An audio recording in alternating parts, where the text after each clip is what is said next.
I think Ellie saw a ghost, but she wasn't to know that it was her own. Number 10, The Figure. It Follows. Do you feel any different? One of the rules of David Robert Mitchell's film It Follows is how those being stalked by an unknown supernatural entity can put some distance between its pursuit via sexual intercourse by passing on the chase to the person they're intimate with. Now, at this very instant, your soul will leave your body and you will no longer be a person. The ending shot shows Jay and Paul walking down the street, hand in hand after seemingly killing the entity. In the background, however, a figure can be seen, slowly following the couple. Exactly who this is entirely up for speculation, but the general consensus among fans is that the entity is still out there.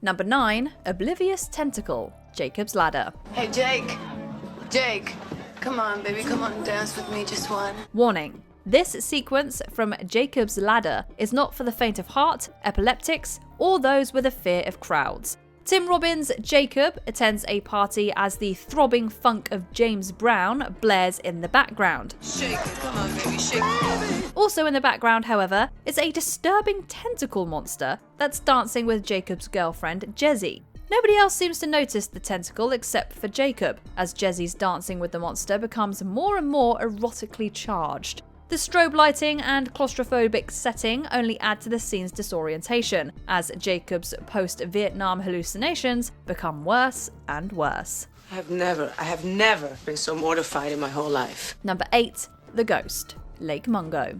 There is absolutely no rational explanation for what she saw on that phone. It's one of the most effective background scares in horror cinema, if you know where to look. The final shot of 2008's Lake Mungo underlines the film's conceptual themes of loss, grief, and the hereafter. It does so via a haunting image of the young, deceased girl Alice, who still seems to be haunting the family home. But I think Ellie saw a ghost, but she wasn't to know that it was her own.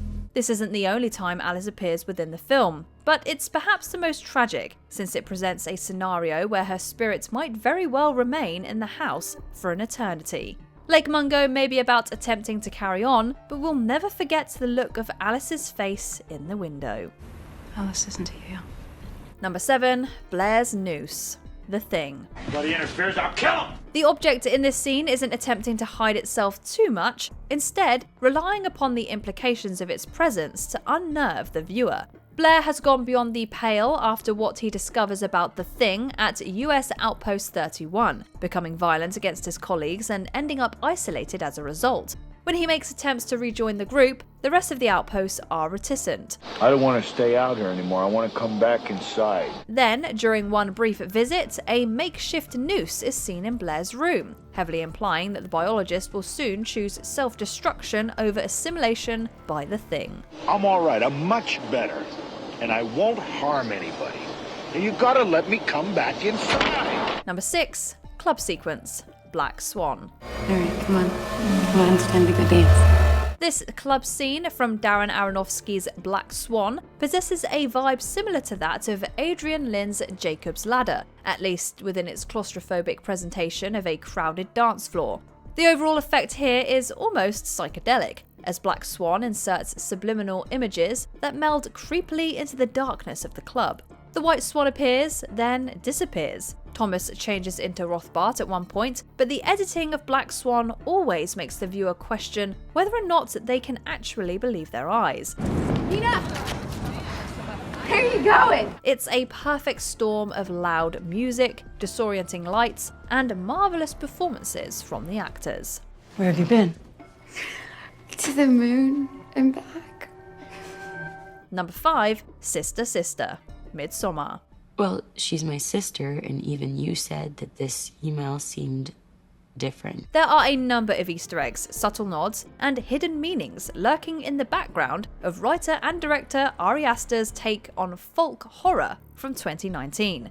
One particularly effective example of this can be seen when Danny and her fellow students are in the rural Swedish commune.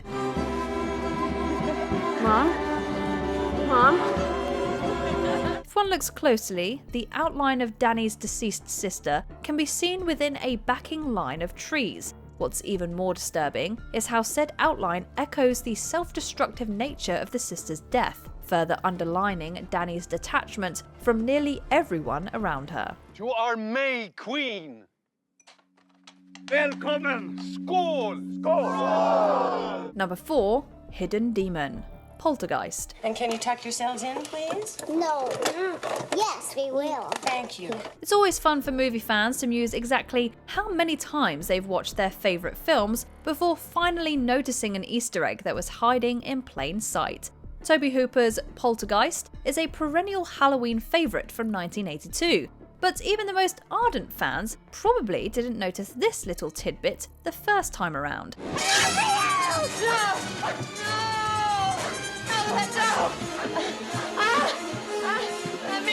It occurs when Jo Beth Williams' Diane Freeling is being attacked by the titular poltergeist in her bedroom. Eagle-eyed viewers, or those simply willing to pause the action, will notice a demonic face that's inhabiting the formerly innocent framed family photo. It's a great little extra, and adds just another layer of spookiness to this all-time horror classic. Number 3. Michael Drives By. Halloween. Alright, who taught the serial killer to drive? Maybe someone round here gave him lessons. Even funnier is that he seems to actually be a careful driver. John Carpenter doesn't draw any attention to the presence of Myers in this scene, where Dr. Loomis is talking to Haddonfield Sheriff Lee Brackett. The famous Halloween theme is nowhere to be heard, but there, if you look closely, is Michael Myers, driving by the pair mid-conversation.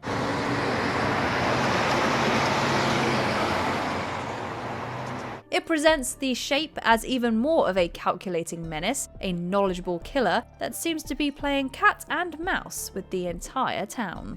I hate a guy with a car and no sense of humor. Number 2, Behind You, The Strangers. James, where are you? That girl came back. It's the ultimate invasion of privacy. Someone is inside the house, and he's right behind you, but you have no idea.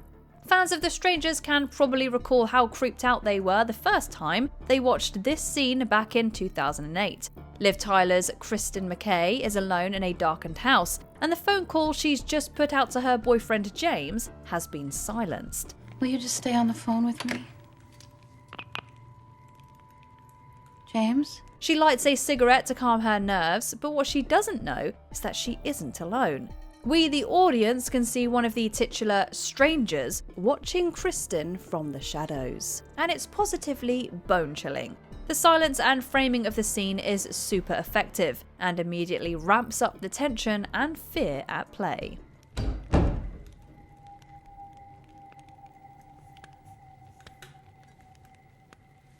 James? Number 1, The Librarian. It. Your hair is winter fire, January embers. My heart burns there too. Do you guys think it's scarier when a filmmaker draws attention to that creepy thing in the background, or simply leaves it be? We think, at least in this scenario, that it's definitely the latter. How else could we explain how unsettling it is to see this terrifying librarian in the background of 2017's It? A boy should be spending his summer outside with friends. This adaptation of the classic Stephen King story gets a lot right with the first chapter, not the least of which is the scene when Ben Hanscom is in the Derry Library.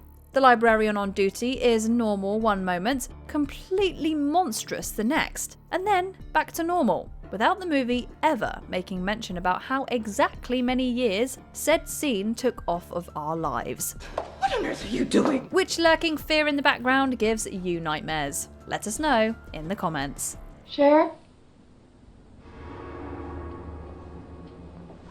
Did you enjoy this video? Check out these other clips from WatchMojo, and be sure to subscribe and ring the bell to be notified about our latest videos.